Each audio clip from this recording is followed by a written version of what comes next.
On the morning of February 21st, 2021, Ryan Sheridan sat in his flat in Prestwich, Greater Manchester, scrolling through his phone and posting Facebook statuses about his ex-girlfriend.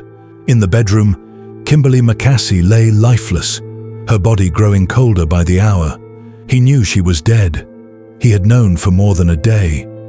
Yet instead of calling for help, he did nothing. He left her there, abandoned in his bed. The next morning, Sheridan finally texted his mother, Emma Hayden, telling her something was wrong. When she arrived at his flat and saw Kimberly's unresponsive body, she didn't call 999 right away. Instead, she left, bought sandwiches, and only after Sheridan had eaten did she finally contact emergency services. By then, 30 hours had passed since Kimberly's death. You've told the ambulance a bit what's gone on, haven't you? Do you mind just telling me a little bit? You might have to tell the detectives again, because what's going to happen is a detective's going to come down and speak to you as well. Okay. Obviously, because of the situation. Don't worry, it's okay. Okay. We just have to figure out what's going on. Okay. It's the fact she's been there since yesterday. Okay, so go on, start from when she came here for me. Friday evening, see how she was on that, she's on the same number. How do you know her? I've known her for a few years. A few years? Okay. We've had past, and obviously past previous sexual relationship, or it's had sexual past. What you have with her yeah, in the past? In the past. Okay.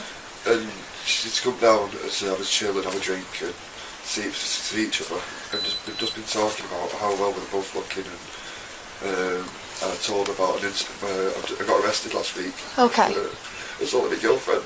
Just when I told her about that, she's like, "No way, mate, I don't condone it," and stuff like that. Just speaking to me, and then we ate over at Captain Candy each night, drinking, watching Benidorm. Okay. And she asked me if I got anything to take. Okay. So, I had like a little tiny bit of MDMA. Okay. We both put a little bit in a tissue, which was not even like it was a lot. It was a tiny bit. Okay, so go on. I'm not up to date on MDMA. So is it just like a little tablet? A little crystal. A little crystal, and yeah. you split that apart and had it one each. I had little bits each, tiny bit. Okay. They've just been chatting and kissing. We've gone to the bedroom, had it across. I moved over to the stuff beside the bed. We've cuddled. I come in here to get a glass of water. Had made a mistake going back inside for I chilled with her. I was just using different water, small glass. Okay. I wondered if she needed it.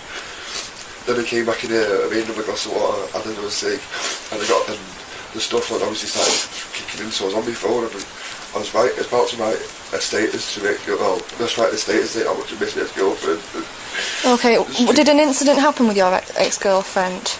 Yeah. Right, okay, is that what you were talking to her about? Yeah. Okay, alright. And then it must have been past an hour or something that I've been sat here just writing the status and then just deleting it and writing it and deleting it. Okay. And I've gone in the bedroom and like next to her, I think, wondering why she hasn't come in, or wondering, like, I've just thought I'd leave her because it's sort of out as this. It's like, and I've gone in and lay there next to her after about half an hour, 40 minutes, and I just thought I'd give her a kiss on it, so she's alright, and put my hand on her, and okay. just didn't know if it was right. I kissed her and she was cold, and I just I tried to give her a CPR and pushed the chest and said, no.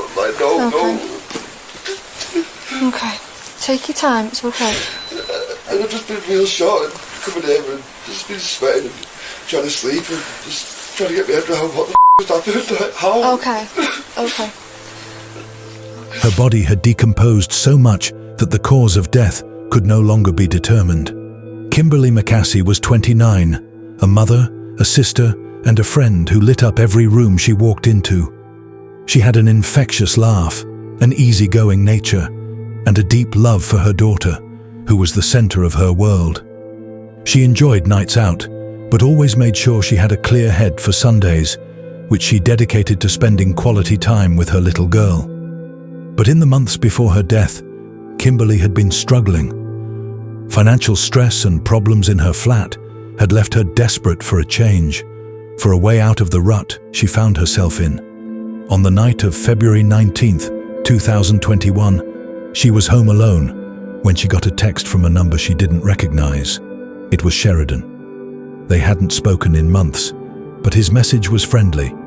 He invited her over, offering to book her an Uber. It was a tempting distraction. At 11:45 p.m., she left for his flat, bringing some drinks with her. They drank together, took MDMA, and at some point, they moved to the bedroom. The inquest later revealed that by the time they had sex, Kimberly was likely virtually unresponsive. What exactly happened next remains unclear, but at some point, she stopped breathing. Sheridan did nothing. He didn't call for help. He didn't try to revive her. He simply let her die, choosing cowardice over basic human decency. After Kimberly died, Sheridan didn't react with panic or urgency.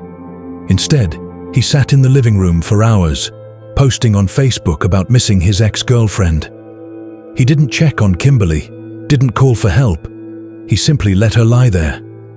His online activity painted a disturbing picture. He was lamenting his own past relationship, while his lover's body lay just meters away, lifeless. By the next morning, he still hadn't made a call. Instead, he texted his mother, telling her something was wrong. When she arrived at his flat, she found Kimberly still in his bed, unresponsive. Yet, instead of dialing 999 immediately, she left the flat and went out to buy food for her son. It wasn't until 80 minutes later, after he had eaten, that she finally called emergency services. By the time paramedics arrived, Kimberly's body had already begun decomposing. A toxicology report later found high levels of MDMA in her system, above the usual recreational dose. But because of the delay, her cause of death could not be determined. The crucial window for life-saving intervention had long passed, and any forensic evidence that could have provided clarity was gone. When police arrived, BODYCAM footage captured Sheridan's panicked attempt at an explanation. He claimed he had kissed Kimberly and found her cold. He insisted he had tried CPR, but he had waited over a day to seek help. When pressed on why, he admitted he panicked and didn't want to be arrested while under the influence of drugs.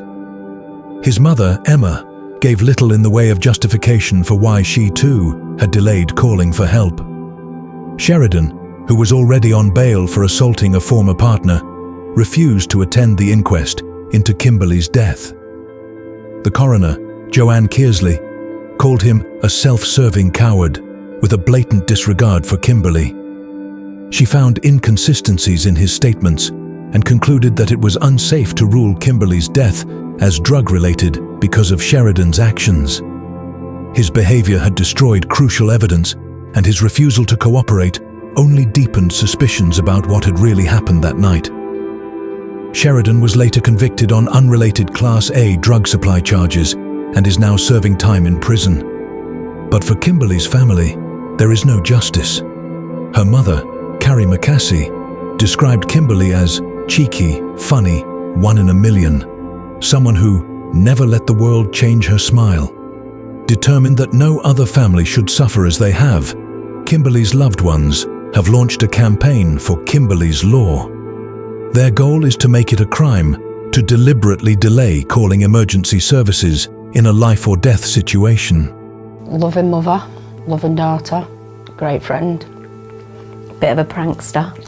Always liked playing jokes, didn't she? Sorry. She was just left to deteriorate. Not to even phone for help or anything and just leave her. Just can't get my head around that. Not at all. Everybody's entitled to medical attention, but just to leave them and let them just deteriorate it's just cruel. The coroner couldn't conclude how Kimberly died because of the delay in making that call. Now her family are campaigning for Kimberly's Law, to make failing to notify emergency services of a medical incident a crime.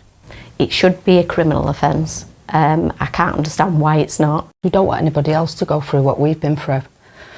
So we want to change the law for that as well. And that can be a positive legacy for Kimberly. Yeah, it can be, definitely can. We wanted a picture of Kimberly on the front so people could see who she was The family are handing out thousands of leaflets and spreading the word, urging people to sign a petition. And then there's a picture of Kimberly and her daughter and a QR code, just so it's easier for people to scan and sign. If we can do anything for Kim, this is what we're doing for her. Kimberly's loved ones may never get the answers they need, but they're determined to make a difference for others.